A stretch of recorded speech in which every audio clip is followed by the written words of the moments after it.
Здраво и добре дојдовте во најновото издание на емисијата Магазин на телевизија Мега. Имено денешното издание во целост го посветуваме на свеченото затворање на 37-то издание на Интернационалниот фестивал на филмската камера Браќа Манаки. Овој фестивал свечено беше затворен со прогласување и доделување на наградите на најдобрите кинематографери, а исто така на Федон Папамихаил, светски познатиот кинематографер, му беше доделена наградата Златна камера 300 за особен придонес во светската филмска уметност, а Друштвото на филмски професионалци на Република Македонија ја додели наградата Голема звезда на британскиот продуцент Сајмон Пери.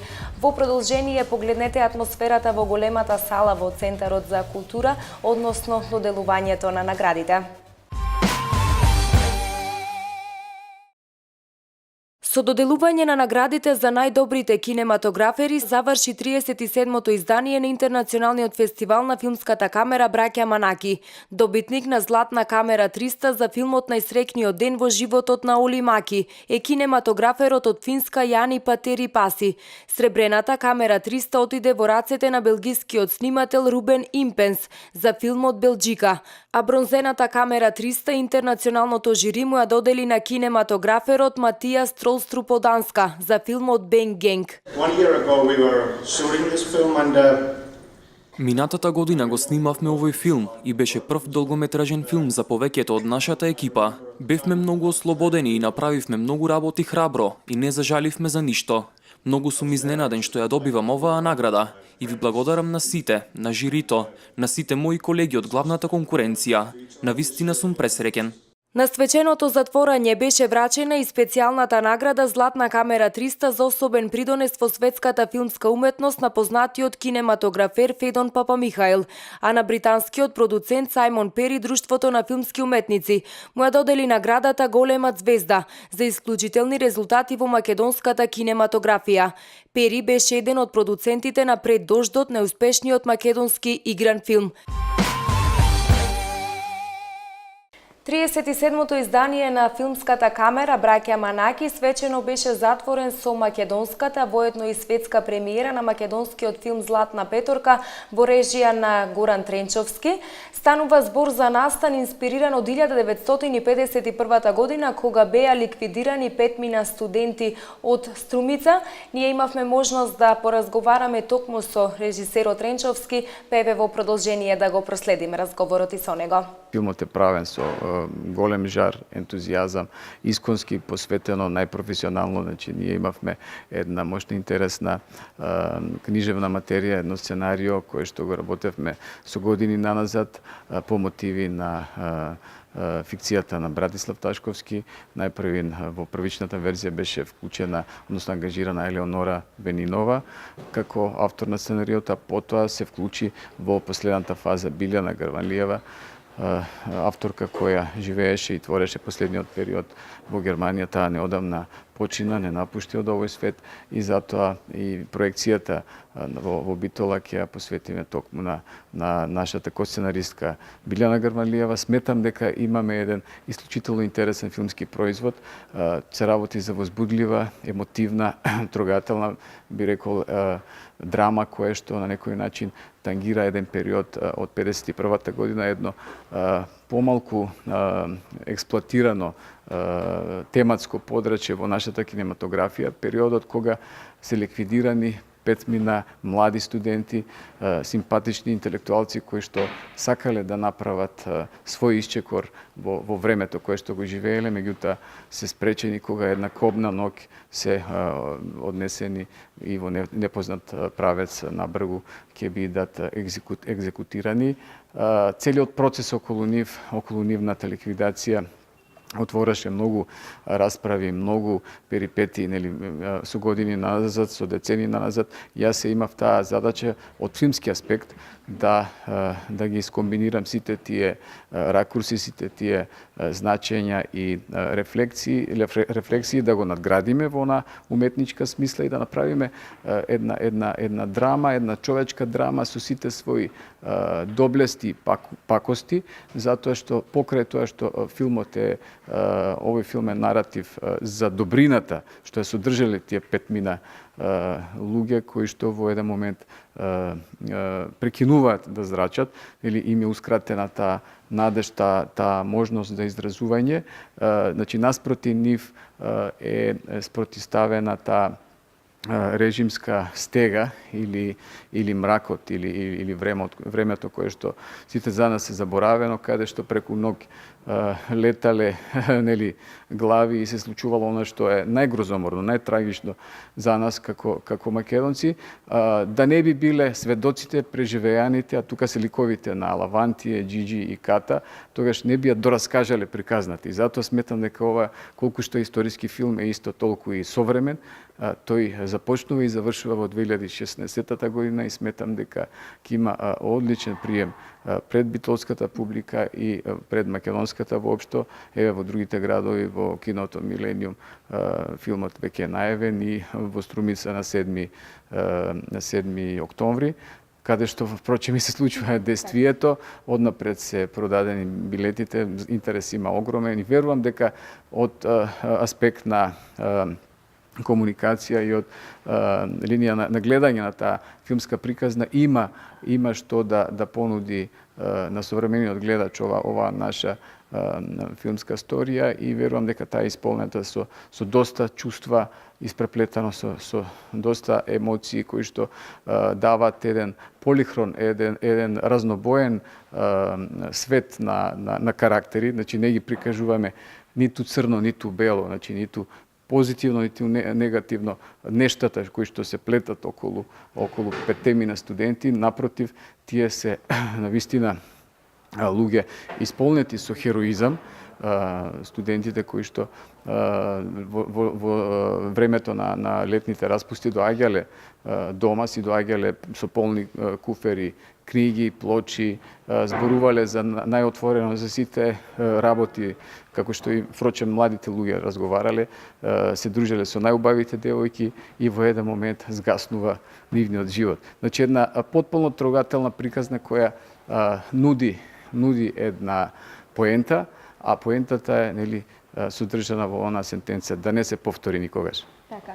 На денешната пресконференција кажавте дека за снимањето на овој филм беше потребен временски период од 24 работни дена. Како се одвиваше тој процес и дали може би имавте некој проблем при самото снимање на филмот?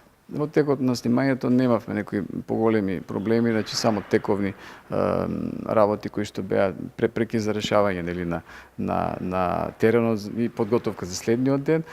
Иако за 24 денови се одвиваше снимањето и тој процес заврши доста успешно, јас имав реди си 15 години време да го подготвам целиот тој материјал, да го истражам, да најдам луѓе пред се писатели кои што ќе се зафатат за екранизација на таа тема и да ја најдеме нитката со современоста. И она што беше најважно, требаше храбро да застане, да се најде продуцент кој што ќе застане за тој филм. Тука се најдовме со Revolution, со мојот колега Дејан Милошевски и заедно влеговме во тој. Тоа не би рекол дека е ризик, значи тоа е храброст да со толку низок буџет да се влезе во продукција и во успешна постпродукција на филм кој што третира две времења, значи и историско време, една епоха од 50-тите години и едно современо време, значи во многу наврати ми беше толку тешко во процесот како да работиме два филма, а филмот беше нели одобрен како нискобуџетен и од страна нели на одредени бодувачи нели во тоа време кога конкуриравме, јас бев прогласен за дебитант, што сепак нели не го заслужувам. Јас 25 години сум во оваа професија и сметам дека шансата мораше да се искористи. Не смеевме да се откажеме и да кажеме еве не го правиме тој филм. моравме, значи, поради публиката, поради самите нас, поради актерите и поради сите оние луѓе кои што на некој начин очекуваат да го видат тој филм, и затоа сметам дека тој ќе биде прикажан промотивно на вистинско место и во вистинско време, а потоа верувам дека и не само Битолчани и сите други ќе сакаат да го гледат и да уживаат во она што ние сме го направиле во овие 80 на минути. Ке ви посакам овој филм да доживее на вистина голем успех и се разбира да освои голем број на награди. Ви благодарам. За тоа како помина 37-то издание на фестивалот Браќа Манаки, ексклузивно на неколку часа пред свеченото затворање, имавме можност да поразговараме и со првиот човек на фестивалот, директорот Благоја Куновски-Доре, па во продолжение јас предлагам да го погледнеме разговорот околу импресиите, впечатоците како помина овогодинешното издание на филмската камера Браќа Манаки.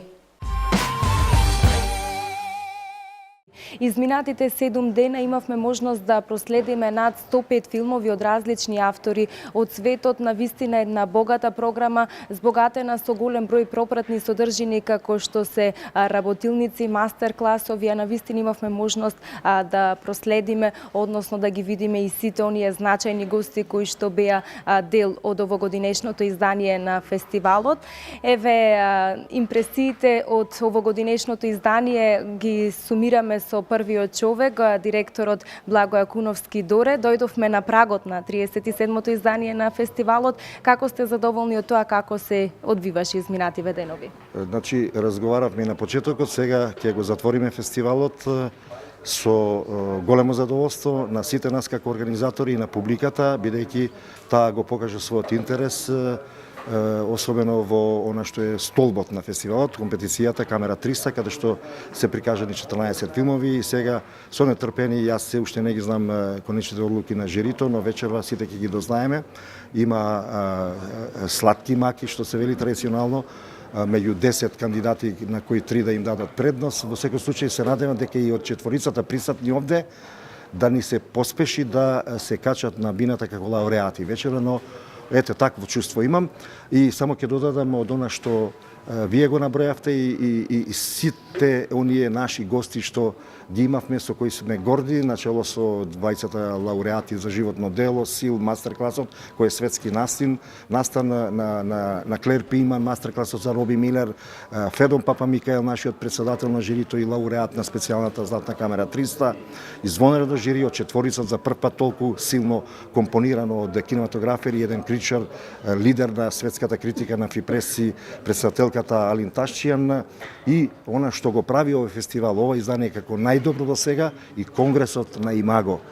Таква присутност на авторитети од целиот свет, застапеност како делегати на своите асоцијации во своите земји. Дојде ова е формално само Европска асоцијација и Федерација Имаго, тоа е светска, бидејќи имаше представници од Канада, од Австралија, од Кина, од Јапонија. Значи, буквално низ улиците на Битола овие 7 изминати, практички фестивалот трае 8 дена, вечерашниот е 8-миот на затворање, шета околу 80-90 имиња кои може да му импонираат само на еден ваков фестивал, и тоа ние го заслужуваме. Ние сме првиот и најстариот светски фестивал кој е посветен на кинематограферите, кои биле се и ќе останат нашите главни звезди. Така, без разлика на тоа што во јавноста, барем пред почетокот, ги имаше оние коментари дека годинава недостасува некој звучно име од типот на актер или режисер, јас еве би сакала на самиот крај да ви честитам за успешноста на овој фестивал, но од друга страна за успешните светски познати кинематографери што ги донесовте, и сите тие познати имиња, на вистина уште повеќе го збогативте самиот фестивал. Еве уште еднаш честитки за целата организација, честитки на успешноста. Се надевам дека наредното 38 издание ќе биде уште поуспешно од годинешно. Ви благодарам како представник на медиумот, на вашата телевизија, и вие како млад новинар сте на вистинската страна на објективно просудување на вредности. Сите оние што априори се занимаваат со негативна енергија си имаат проблеми самите со себе. Ви благодарам во името и на публиката и на самиот фестивал, затоа што сите заедно правиме и се гордееме со фестивал Браќа Манаки. Тука, почитувани, го завршуваме и ова издание на емисијата Магазин. Мене ми останува само да ви се заблагодарам за вниманието со кое што не следевте и ќе ви посакам да ги следите и нашите репризни изданија. Со нови информации се гледаме повторно утре на истото место во истото време. Довидување, имајте убав ден.